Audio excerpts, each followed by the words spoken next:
Hi friends, இந்த வீடியோல DHT11 சென்சாரை எப்படி இந்த மாதிரி ஒரு ESP32 மைக்ரோ கண்ட்ரோலரோட கனெக்ட் பண்ணி யூஸ் பண்ணுறது அப்படின்னு நம்ம இந்த வீடியோவில் பார்க்க போகிறோம். ஸோ இந்த வீடியோலுமே உங்களுக்கு கனெக்ஷன்ஸ் ப்ரோக்ராம் அதுக்கப்புறமா ப்ரிகாஷன்ஸையும் நான் உங்களுக்கு வந்து தந்துடுவேன். So no worries. அதிகமாக ஒரு சின்ன disclaimer, this video uses only MicroPython program. So C++ use பண்ணுறவங்க யாரும் இந்த வீடியோவை பார்க்க வேண்டாம். ஸோ டைம் வேஸ்ட் பண்ணாமல் வீடியோக்குள்ளே போயிடலாம். And welcome to iMaster Tamil and I am Jithal. So இந்த வீடியோ பிகினர்ஸ்க்கான தான். ஸோ அதனால ரொம்ப காம்ப்ளிகேட்டடாலாம் இருக்காது. ஓகே, ஸோ இப்போ நம்ம வந்து கனெக்ஷன்ஸ்க்கு போயிடலாம். ஸோ இந்த கனெக்ஷனுக்கு ரொம்பவே ஒரு சிம்பிளான ஒரு கனெக்ஷன் தாங்கண்ணா. இதுக்கு வந்து 3 ஒயர் தான் தேவைப்படும். என்ன ஒயர் அப்படின்னா female to female jumper wires. Okay, இப்போ இந்த ESP32 நல்லா பார்த்தோம் அப்படின்னா 3v3 அப்படின்னு ஒரு பின் இருக்கும், ஓரத்திலே இருக்கும். இந்த 3v3 பின்னையும் DHT11ல உள்ள அந்த பிளஸ் பின்னையும் நம்ம வந்து கனெக்ட் பண்ணிக்க போறோம். நெக்ஸ்ட் DHT11ல உள்ள அவுட் அப்படின்ற ஒரு பின் இருக்கும். இதுதான் நமக்கு வந்து டேட்டா டிரான்ஸ்மிட்டிங்கான ஒரு பின். ஸோ இந்த பின்னை நம்ம ESP32 D4 நான் வந்து கனெக்ட் பண்ணிக்கிறேன். இது இந்த 3v3 இருக்குல்ல, அதுக்கு அப்படியே நேராக தான் இருக்கும். ஸோ அதனால கொஞ்சம் ஈஸியாக தான் இருக்கும். நெக்ஸ்ட்டு DHT11ல உள்ள அந்த மைனஸ் பின், அதை நான் வந்து 3v3 பின்னுக்கு பக்கத்துலேயே உள்ள GND பின்னில் நான் வந்து கனெக்ட் பண்ணிக்கிறேன். ஸோ அவ்வளோதான் கனெக்ஷன்ஸ். ரொம்ப ஒரு காம்ப்ளிகேட்டடான சர்க்கியூட்லாம் இல்லை, இது ரொம்ப ஒரு சிம்பிளான சர்க்கியூட் தான். இப்போ நெக்ஸ்ட் நம்ம வந்து ப்ரோக்ராமுக்கு போகலாம். ஓகே, இப்போ நான் வந்து ESP32வையும் தோனியையும் மைக்ரோ பைத்தானையும் நான் வந்து கனெக்ட் பண்ணிட்டேன். இது எப்படி கனெக்ட் பண்ணுறது அப்படின்னு கேட்டிங்கன்னா, அதுக்கு வந்து நம்ம தனி வீடியோ போகிறதாலும் போடலாம். வேணும்னா கேளுங்க, ஹவு டு செட்டப் தோனி அப்படின்னு நம்ம வந்து ஒரு வீடியோ போட்டுடலாம். இப்போ நான் வந்து செட்டப் பண்ணதுக்கு அப்புறம் நான் வந்து கோட் நான் வந்து டைப் பண்ணுறேன். இதுதான் நமக்கு வந்து ப்ரோக்ராம். ஸோ இதில் நம்ம வந்து ஃபஸ்ட்டு ஃப்ரம் லைப்ரரிஸை நம்ம வந்து இம்போர்ட் பண்ணிக்கலாம். ஃப்ரம் மெஷின் இம்போர்ட் பின். இந்த மெஷின் அப்படின்ற லைப்ரரியிலேருந்து நான் வந்து பின் அப்படின்ற ஒரு ஃபங்க்ஷன் நான் வந்து எடுத்துக்கிறேன். இது எதுக்கு அப்படின்னா, நம்ம என்ன பின்லேருந்து வேல்யூஸ் வருது அதை டிஃபைன் பண்ணுறதுக்கு இந்த ஃபங்க்ஷன் நம்ம வந்து யூஸ் பண்ணுவோம். நெக்ஸ்ட்டு ஃப்ரம் DHT எல்லாமே ஸ்மால் லெட்டர்ஸ்லாம் தான் இருக்கணும். இம்போர்ட் DHT11 இதையும் நான் வந்து தந்துக்கிறேன். இது எதுக்கு அப்படின்னா, நம்ம கனெக்ட் பண்ணியிருக்கிற ஸ்பெசிஃபை பண்ணியிருக்கிற பின் DHT11 தான் அப்படின்னு டிஃபைன் பண்ணுறதுக்கு, சென்சார்லேருந்து வேல்யூஸ் எடுக்கிறதுக்கும் இந்த வேரியபிள் நம்ம வந்து யூஸ் பண்ணுவோம். அதாவது இந்த லைப்ரரி நம்ம வந்து யூஸ் பண்ணுவோம். Next from you time import sleep. இது எதுக்கு அப்படின்னா, ஒரு சின்ன ஒரு டைம் டிலே தரத்துக்கு. டைம் டிலே தரல அப்படின்னா கேப்பே இல்லாமல் கண்டினியூஸாக ஃப்ராக்ஷன் ஆஃப் செகண்டில் இது வந்து நடந்துக்கிட்டே இருக்கும். அதனால் நம்மளுக்கு பார்க்குறதுக்கு வந்து ஈஸியாக இருக்காது. ஸோ அதனால் நம்ம வந்து ஒரு டிலே தரத்துக்கு இந்த லைப்ரரி நான் வந்து கொடுத்துக்கிறேன். இப்போ நெக்ஸ்ட்டு நம்ம வந்து பின்னை நம்ம வந்து ஸ்பெசிஃபை பண்ண போகிறோம். அதுக்கு சென்சார்னு ஒரு வேரியபிள் நான் வந்து ஸ்டார்ட் பண்ணிக்கிறேன். அந்த வேரியபிள்குள்ளார DHT11 ப்ராக்கெட்குள்ளார பின் 4, DHT11 பின் 4ஓட தான் கனெக்ட் ஆயிருக்கு அப்படின்னு நான் வந்து ஸ்பெசிஃபை பண்ணிக்கிறேன். அவ்வளோதான். இப்போ நெக்ஸ்ட்டு நம்ம வந்து எப்படி வந்து வேல்யூஸ் எடுக்கிறதுன்னு பார்க்கலாம். While true. இந்த வைல் ட்ரூ நம்ம எதுக்கு தரோம் அப்படின்னா, இது வந்து ஒரு டைப் ஆஃப் லூப், எல்லாருக்குமே தெரிஞ்சிருக்கும். இந்த லூப் வந்து ஒரு இன்ஃபைனைட் லூப், எண்ட்லெஸ்ஸாக ரன் ஆகிட்டே இருக்கும். ஸோ அதுக்கு தான் இந்த லூப் நான் வந்து யூஸ் பண்ணுறேன். இதில் ஃபஸ்ட்டு சென்சார் டாட் மெஷர்.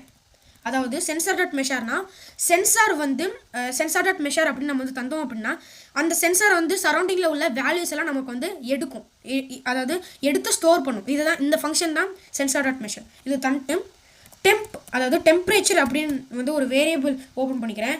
நான் வந்து டெம்ப் அப்படின்னு ஒரு ஷார்ட் ஃபார்ம் வேரியபிளை நான் வந்து ஓப்பன் பண்ணிக்கிறேன். அதில் சென்சார் டாட் டெம்பரேச்சர், அதாவது ஸ்டோர் பண்ண வேல்யூஸ்லேருந்து நான் டெம்பரேச்சரை மட்டும் நான் வந்து எடுக்கிறேன். இந்த டெம்பரேச்சர். நெக்ஸ்ட்டு ஹியூமிடிட்டிக்கு நான் வந்து ஹம் அப்படின்ற வேரியபிளே நான் வந்து யூஸ் பண்ணிக்கிறேன், ஷார்ட் ஃபார்ம். அதில் சென்சார் டாட் ஹியூமிடிட்டி இதை நான் வந்து எடுத்துக்கிறேன். ஸோ அந்த ஸ்டோர்டு வேல்யூஸ்லேருந்து டெம்பரேச்சரையும் ஹியூமிடிட்டியும் நம்ம வந்து யூஸ் பண்ணுறதுக்கு நம்ம வந்து ஒரு வேரியபிள் க்ரியேட் பண்ணி அதில் நம்ம வந்து ஸ்டோர் பண்ணுறோம். நெக்ஸ்ட்டு பிரிண்ட், அதாவது இந்த வேல்யூஸ் எடுத்த வேல்யூஸ் எல்லாம் நான் வந்து பிரிண்ட் பண்ணிக்கிறேன். Print temp, okay sorry spelling mistake, temp இல்லைனா ஹம், டெம்ப் கமா ஹம் இது மாதிரி தரலாம். பட் இது கொஞ்சம் ஆர்கனைஸ்டாக இருக்காது, கொஞ்சம் குழப்பின மாதிரி இருக்கும். அதனால் நான் வந்து ஆர்கனைஸ்டாக நான் ஃபார்மெட் அப்படின்ற ஒரு டாபிக் நான் வந்து யூஸ் பண்ணிக்கிறேன். ஸோ இந்த ஃபார்மெட் அப்படின்றது ஒரு காம்ப்ளெக்ஸான ஒரு டாபிக் அப்படின்றதுனால நான் அதை எக்ஸ்பிளைன் பண்ணல.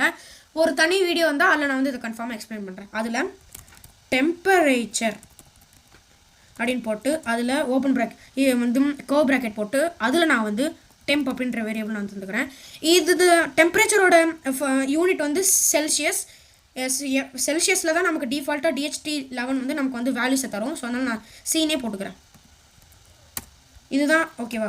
Next print okay sorry print டெம்பரேச்சரை நம்ம பிரிண்ட் பண்ணியாச்சு. நெக்ஸ்ட் நம்ம ஹியூமிடிட்டியை நம்ம வந்து பிரிண்ட் பண்ணுற போகிறோம். அதனால் ஹியூமிடிட்டி போட்டு திருப்பி நான் வந்து கர்வ் ப்ராக்கெட் போட்டு அதில் ஹம் அப்படின்ற வேரியபிளை நான் வந்து இம்போர்ட் பண்ணுறேன். அதில் ஹியூமிடிட்டியோட யூனிட் வந்து பர்சன்டேஜ் தான். ஸோ அதனால் நான் பர்சன்டேஜ் சிம்பிளே நான் வந்து போட்டுக்கிறேன். நெக்ஸ்ட்டு நான் இது எண்ட்லெஸ்ஸாக வந்து ரன் ஆகிறது மட்டும் இல்லாமல் டைம் இன்டர்வலே இல்லாமல் ஃப்ராக்ஷன் ஆஃப் செகண்டில் நடந்துக்கிட்டே இருக்கும். அதனால் பார்க்குறதுக்கு ரொம்பவே கஷ்டமாக இருக்கும். அதனால் ஒரு சின்ன ஒரு டைம் டிலே தந்துக்கிறேன். ஸ்லீப் ஒரு 500 மில்லி செகண்ட்ஸ் நான் வந்து டைம் டிலே தரேன். ஸோ இதை இப்போ தந்துட்டு நம்ம ரன் பண்ணோம் அப்படின்னா ஓகே இது ஃபஸ்ட்டு ஒரு சில நேரம் இந்த மாதிரி எரர் வரும், ஓஎஸ் எரர் அப்படின்னு. ஸோ இன்னொரு நம்ம வந்து ரன் பண்ணி பார்க்கலாம். ஓகே இல்லை இப்போ நீங்கள் பார்த்தீங்க அப்படின்னா நமக்கு டெம்பரேச்சரும் ஹியூமிடிட்டியும் நமக்கு வந்து பிரிண்ட் ஆகிறத உங்களால் பார்க்க முடியும். ஸோ எஸ் நம்மளோட சக்ஸஸ் வந்துருச்சு. ஸோ ப்ரோக்ராம் அவ்வளோதான். இப்போ நெக்ஸ்ட் நம்மளோட ப்ரிகாஷன்ஸை நம்ம வந்து பார்த்துடலாம். ஓகே இப்போ நம்ம வந்து ப்ரிகாஷன்ஸ் நம்ம வந்து பார்த்துடலாம்.